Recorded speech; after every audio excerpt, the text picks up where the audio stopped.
Finally আমরা আমাদের ডেস্টিনেশনে চলে এসেছি। হ্যালো বন্ধুরা, কেমন আছো সবাই? আশা করছি ভালো আছো, আমরাও তো বেশ ভালোই আছি। আর দেখো এখন ট্রেনটা চলছে, আর কিছুক্ষণ পরেই যে স্টেশনে দাঁড়াবে আমরা সেখানেই নামবো। তো আমরা নেমেছিলাম হচ্ছে কাঁথি স্টেশনে। কি প্রচণ্ড রোদ ছিল। তো যাই হোক, আমরা তো বেরিয়েই মানে ট্রেন থেকে নেমেই আগে ছাতা বের করছি, কারণ এত রোদ। আমার তো এমনিতেই শরীর খারাপ ছিল, মানে গলা থেকে একটু আওয়াজই বেরোচ্ছিল না, প্রচণ্ড ঠান্ডা লেগেছিলো। সেই জন্য আমি কোনো নর্মাল ভয়েসে তখন একটুও ভিডিও করতে পারিনি। অনেক ইচ্ছা ছিল যে তোমাদের সাথে অনেক কিছু শেয়ার করব, বাট কি করব বলো, শরীরটা যদি না দেয় সাথে না, তাহলে আর কিচ্ছু করা সম্ভব না। তো গলা থেকে আওয়াজই বেরোচ্ছিল না। আমার দু একটা গলার ওই অবস্থার ফুটেজ তোমাদের যদি আমি শোনাই, তাহলে তোমরা সত্যিই ভাববে যে কী অবস্থা ছিল। তো যাই হোক, এখন ঠিক হয়েছে, তাই ভাবলাম এখনই সব কিছু শেয়ার করি।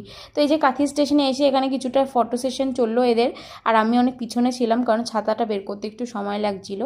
এখানে আমরা কাঁথিতে নামার পরেই এখানে অটো, টোটো, ট্যাক্সি সবই ছিল। তো সবাই কাঁথি মানে মন্দারমণি করে ডাকে, তো সেখানে গিয়েই কথা বলতে হয়।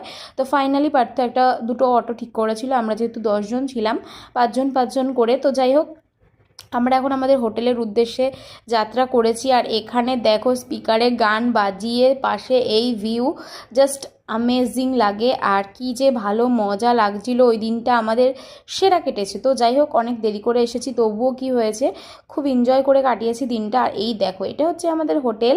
আর যেহেতু ওরা আমাদের কোনো স্পন্সর করেনি, তাই ওদের আমি কোনো কিছু বলতে চাই না। তো যাই হোক, সমুদ্রের পাশেই একটা হোটেল ছিল। আর এই দেখো, আমরা এখন এখানে এসেই আগে সমুদ্র দেখতে ব্যস্ত। তোমরা কারা কারা আমাদের মতো অবশ্যই কিন্তু কমেন্টে জানিও।